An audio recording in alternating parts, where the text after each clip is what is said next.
सभी भक्तों को श्री शिवाय नमस्तुभ्याम। हर हर महादेव। 15 जुलाई को सावन की पहली प्रदोष पड़ रही है, जो कि कृष्ण पक्ष की प्रदोष है। महीने में दो प्रदोष आती है। एक प्रदोष होती है शुक्ल पक्ष की, जो होती है उजाले पखवाड़े की, और एक प्रदोष होती है कृष्ण पक्ष की, जो होती है अंधेरे पखवाड़े की। तो जो शुक्ल पक्ष वाली प्रदोष होती है, उस दिन जितने भी उपाय किए जाते हैं वो धन के लिए, व्यापार के लिए और कर्जा मुक्ति के लिए होते हैं। धन प्राप्ति के उपाय किए जाते हैं। और जो कृष्ण पक्ष वाली प्रदोष है वो रोग मुक्ति के लिए होती है, रोग मुक्ति के लिए किए जाते हैं। कोई कोई माताएं बहनें उपाय करती होंगी और वे सोचती होंगी हमने तो शुक्ल प्रदोष का उपाय किया पर हमको फ़ायदा नहीं मिल पाया। वो तो उनसे एक गलती हो जाती होगी कि जो धन प्राप्ति वाला उपाय है वो कृष्ण प्रदोष पे कर लेती होंगी, जो कृष्ण पक्ष की प्रदोष होती है, और जो रोग मुक्ति उपाय है वो गलती से शुक्ल पक्ष की प्रदोष पे हो जाती होगी। तो अब जो ये प्रदोष आ रही है कृष्ण पक्ष की प्रदोष है, जो कि रोग मुक्ति के लिए है। तो यदि माताएं बहनों के पीसीओडी की दिक्कत है, फेलोपियन ट्यूब में कोई दिक्कत है, फेलोपियन ट्यूब ब्लॉक है, या फिर पीरियड रुका हुआ है, पीरियड ही नहीं आ रहा है बिल्कुल, तो आप ये उपाय अवश्य कीजिए। क्योंकि पीरियड रुके होने की वजह से एग्स नहीं आ पाते और आपको संतान की प्राप्ति नहीं हो पाती।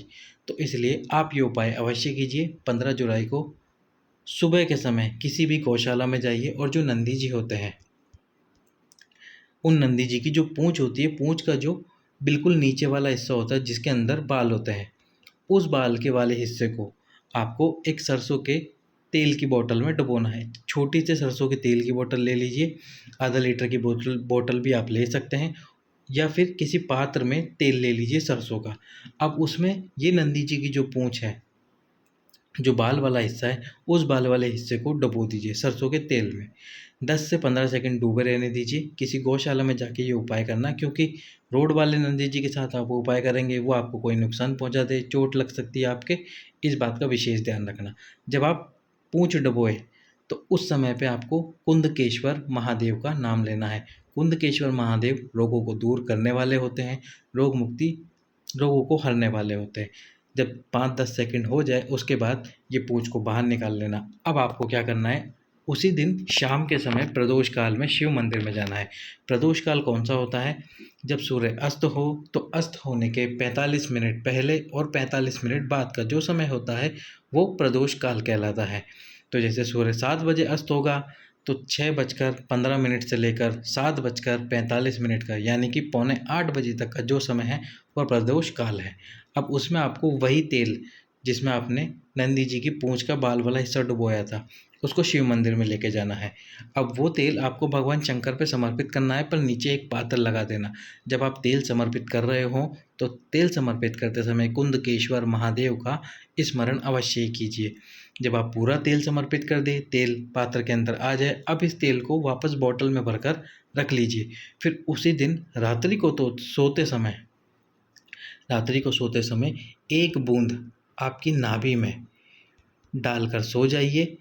यदि आपका पीरियड रुका हुआ है तो 2 से 3 दिन, 1 हफ्ते के अंदर जब आप ये तेल प्रतिदिन डालोगे, 15 दिन आपको कम से कम ये तेल डालना है। और असर आपको ज़्यादा दिखे तो आप इनको रेगुलर भी कर सकते हो, यानी कि 15 दिन से ज़्यादा भी ये तेल डाल सकते हो। अब एक विशेष बात कि जिन माताओं बहनों का पीरियड रुका हुआ है, यदि पीरियड आ जाता है तो उसके बाद भी क्या ये तेल डालते रहें?